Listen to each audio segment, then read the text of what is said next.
Breaking news, FBI and ICE rescue 320 victims in a multi-state human trafficking raid, 67 arrested. You're good, you're good, you're good. We're good. Step left, step back forward. The swamp of government corruption by imposing a 5-year ban on lobbying by executive branch officials. How does a nation wake up to the discovery that one of the largest criminal empires on its soil was operating in silence right beneath the glow of its own cities? The question stunned America on a cold pre-dawn morning in 2025 when coordinated federal raids shattered the darkness across 7 states. Sirens cut through empty streets, doors buckled under breaching charges, and for a brief moment the silence broke wide open, exposing a world the public rarely sees and a threat officials say had grown far faster than anyone realized. At 4:38 a.m., while most families slept, tactical teams moved into position. Federal agents, ICE strike units, and FBI hostage recovery teams synchronized watches as helicopters hovered low over industrial parks, motel districts, and warehouse blocks. According to initial federal briefings, this was not a routine operation, but part of a months-long investigation into a trafficking empire that stretched from Los Angeles to Memphis, from Phoenix to Chicago. Its reach extended beyond American soil into Central America, East Asia, and West Africa, mirroring patterns Reuters and BBC have reported about increasingly internationalized criminal supply chains in 2025. When the signal finally came, the raids erupted simultaneously. In Los Angeles, agents stormed a corridor known for illicit nightlife, entering a neon-lit district that traffickers had quietly turned into a holding zone for minors. In Houston, a steel warehouse door buckled inward as agents surged into a chamber lined with bunk beds, cages, and chained freezer rooms, an industrial-scale facility federal officials later described as a human factory. Across the country, the same scenes repeated. Blacked out convoys boxed in alleyways. Entry teams moved through dim shop fronts, hiding torture rooms and forced labor cells. Intelligence collected over months indicated that the network operated like a multinational corporation, echoing investigative patterns highlighted by the BBC and The Guardian in recent trafficking reports: digital ledgers, encrypted devices, shell companies, crypto wallets, and a hierarchy indistinguishable from corporate management. Early data from the raids suggested an unprecedented scale. Over 320 victims were located within hours. Minors were found in multiple sites. 67 suspects were arrested, many with cartel linkages. And as dawn rose, the story began shifting from a criminal raid to a national reckoning. How had such a system embedded itself so deeply into American cities? Under President Donald Trump's 2025 administration, Homeland Security officials framed the incident as a strategic warning. For years, Reuters and DW have documented rising cartel-driven smuggling and labor exploitation across the Americas. U.S. intelligence now believes these networks have grown more sophisticated, leveraging digital anonymity, global recruitment, and the vulnerabilities of migrants seeking economic escape. In this context, the operation symbolized a larger struggle between American sovereignty and transnational crime, between national security and the freedoms traffickers exploit. The early hours of the operation revealed something else: the fragility of perception. These were not remote hideouts or border shacks. They were everyday buildings, bakeries, karaoke bars, suburban homes, warehouses behind shopping districts, ordinary places, hidden horrors. A reminder that modern trafficking no longer hides in shadows, it hides in plain sight. As victims were moved to medical stations, investigators began piecing together a system built for secrecy, scale, and speed. They described it as a silent war, one the public never sees until nights like this, when doors fall, lights flash, and an unseen world finally comes into focus. But if this is what federal agents uncovered in one night, what remains hidden in the countless buildings no one has inspected yet? And how prepared is America for a criminal adversary evolving faster than its defenses? What does it take for an ordinary American building, a bakery, a karaoke bar, a dim warehouse to become a machine of captivity? The answer emerged the moment agents breached the first door. Inside, there were no signs of a business, no customers, no staff. Instead, the rooms resembled an industrial processing line for human beings. Rows of metal bunk beds were bolted to the floor. Cages were welded shut. A former freezer had been repurposed into a locked cell, cold air still pumping through vents, as if mocking the idea of escape. In this single Houston location alone, 52 victims were found dehydrated, injured, and dazed. The discovery aligned with global trends reported by Reuters and Al Jazeera trafficking syndicates no longer operate as loose networks, but as vertically integrated enterprises. Every inch of space in these facilities was designed to strip victims of autonomy. Ledgers listed them not by name, but by numbers, ages, nationalities, and assigned prices, echoing patterns documented in recent Guardian and DW analyses of labor exploitation rings across Asia and Europe. Victims became inventory, movement became logistics, human suffering became output.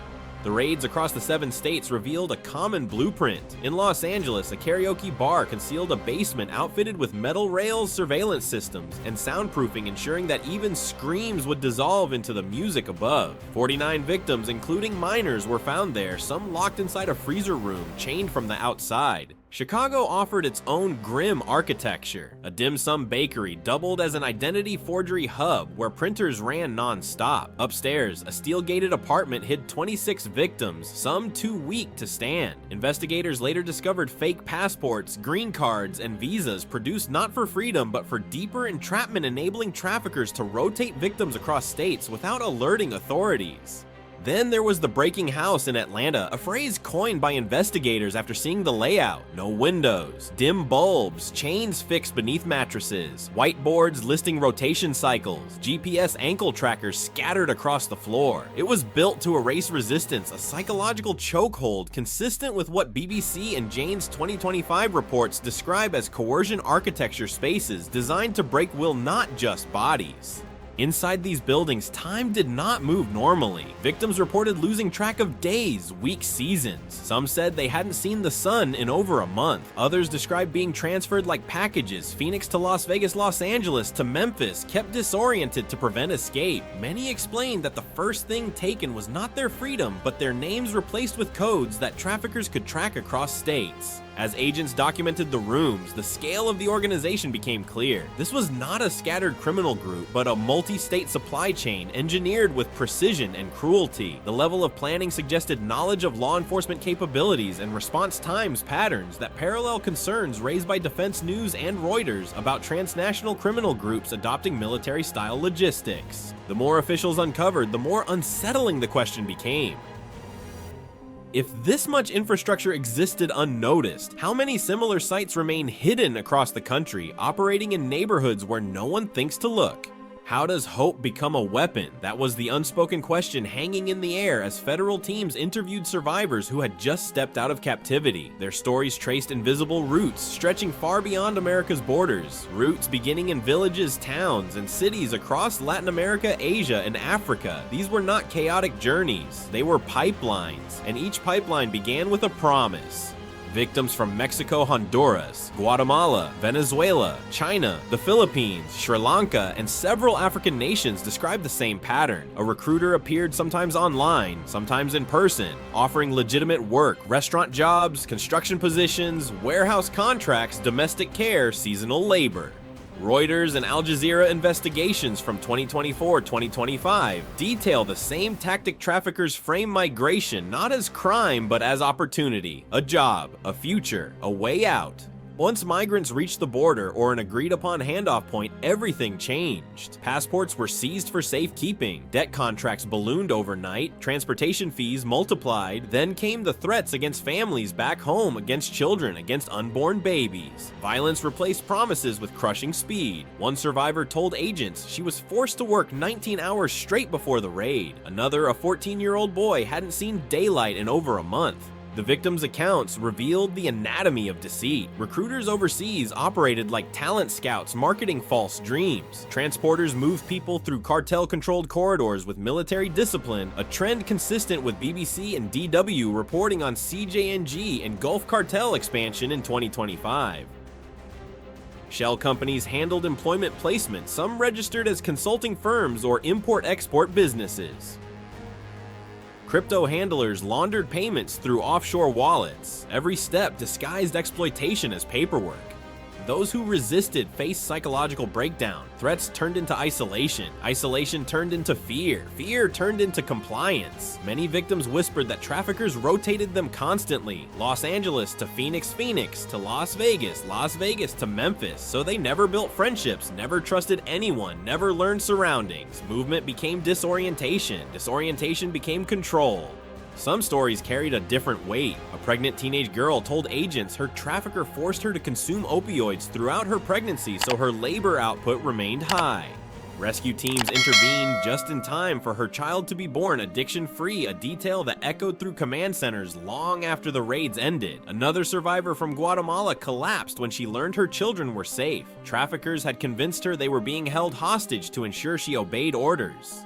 Patterns in testimony mirrored warnings from The Guardian, and Reuters. Trafficking in 2025 is no longer driven only by poverty. It is driven by digital manipulation, social media recruitment, encrypted communication, fake online job listings, deepening global inequality. Criminal networks no longer wait at borders. They reach into homes, schools, and devices, shaping choices before migrants ever leave their country.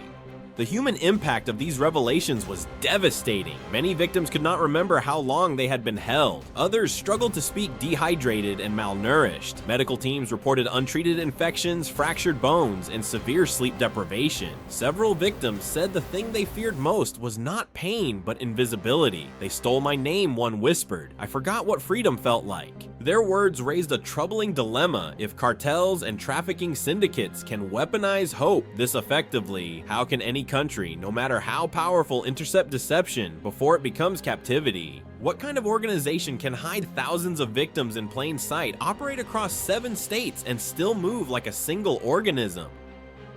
The answer emerged only after agents began sorting through the ledgers, encrypted phones, forged documents, and seized cash. What they uncovered resembled not a criminal gang, but a corporation complete with managers, logisticians, recruiters, accountants, transport coordinators, crypto analysts, and armed enforcers. This was a hierarchy engineered for efficiency, secrecy, and expansion, and it was far more sophisticated than federal investigators anticipated. The ledgers told the first part of the story. Victims were logged with the precision of shipping inventory, nationality, age, debt amount, productivity, rotation schedule. Payment entries included references to hawala brokers, offshore crypto wallets, and intermediaries linked to known foreign laundering hubs. Printers in Chicago were still running when the raid began spitting out counterfeit visas and social security cards the network used to funnel victims into illegal labor circuits. Investigators soon realized the trafficking empire mirrored patterns Reuters, DW, and The Guardian have documented in 2025 concerning cartel diversification across North America.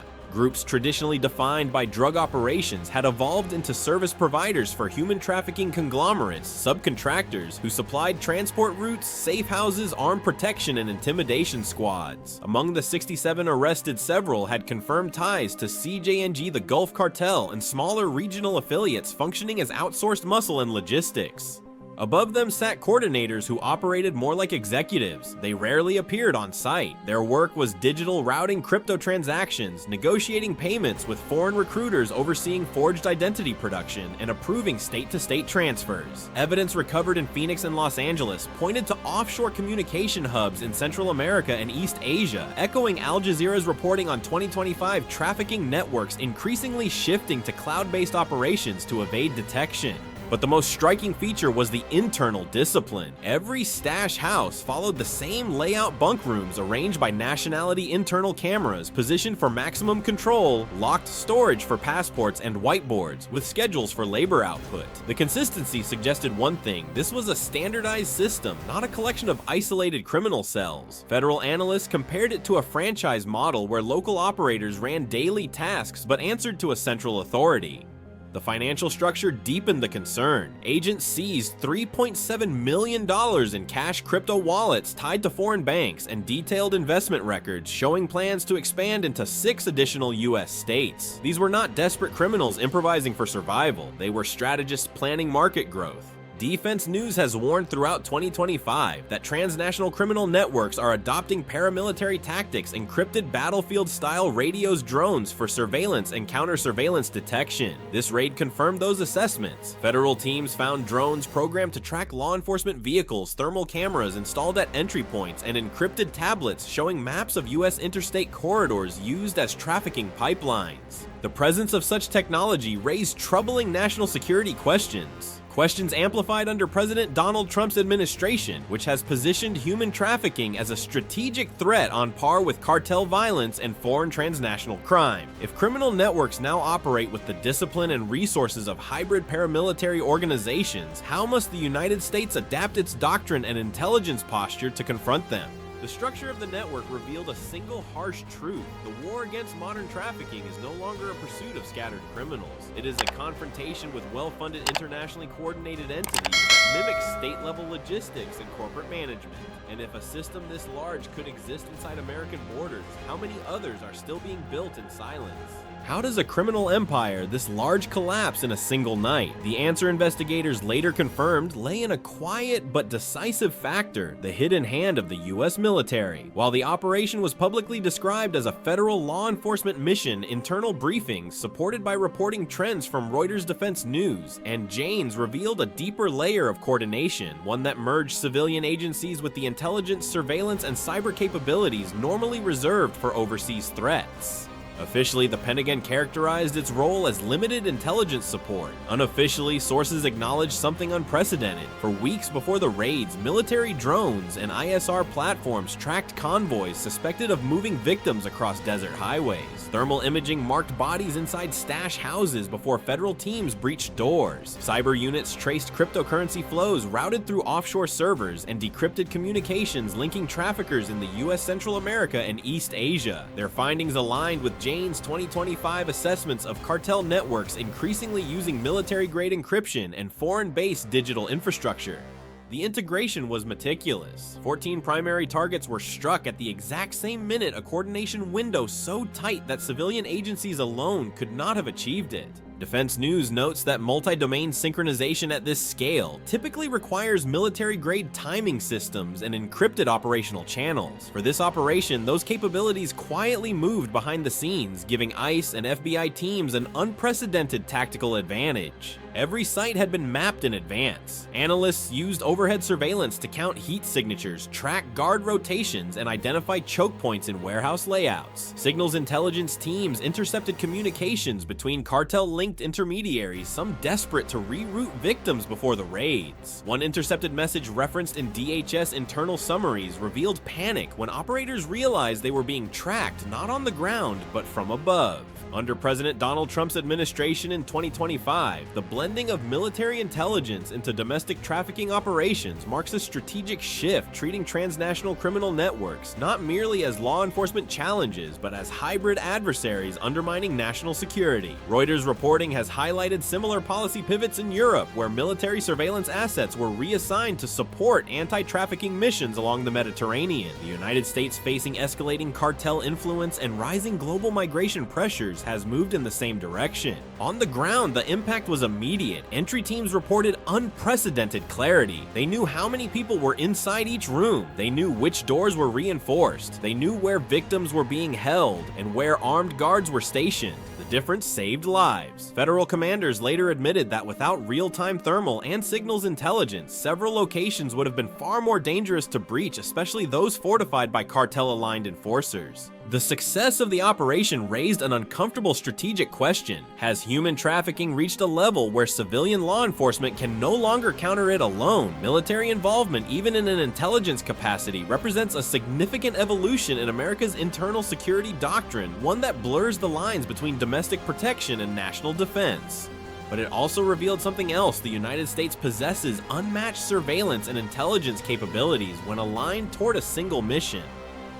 In this case, those capabilities tore apart a network that believed itself invisible.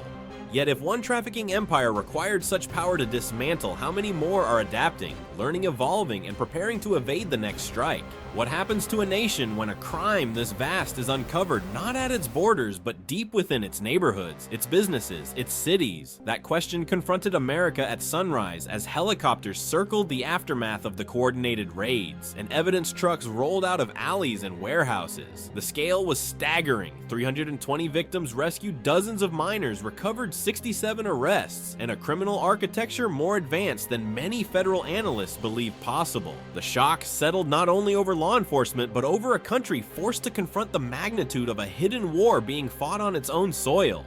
The first national implications became clear within hours. DHS officials briefed the Trump administration, emphasizing patterns consistent with Reuters and BBC reporting trafficking syndicates now operate as globalized enterprises merging cartel logistics with digital anonymity, crypto laundering, and international recruitment networks. This was not a domestic crime problem, it was a transnational operation shaped by geopolitical instability, economic desperation, and the rise of criminal superstructures operating across continents. Strategically, the operation revealed a dangerous imbalance. For years, traffickers exploited gaps in America's defenses, fragmented state-level jurisdictions, inconsistent labor enforcement, and a border security environment strained by unprecedented migration flows. Meanwhile, their networks expanded silently, leveraging technology with the precision of military planners and the ruthlessness of paramilitary groups. DW and Jane's 2025 reports warn that such organizations increasingly resemble non-state power blocks capable of destabilizing regions and corrupting institutions. Operation Starfall exposed just how deeply these networks had embedded themselves. They operated behind storefronts, inside restaurants, above bakeries, beneath nightclubs, ordinary structures hiding extraordinary cruelty. Many Americans walked past these buildings every day without knowing what was happening behind sealed doors and soundproof walls. This invisibility was not incidental, it was engineered. Traffickers designed their system to blend so seamlessly into American life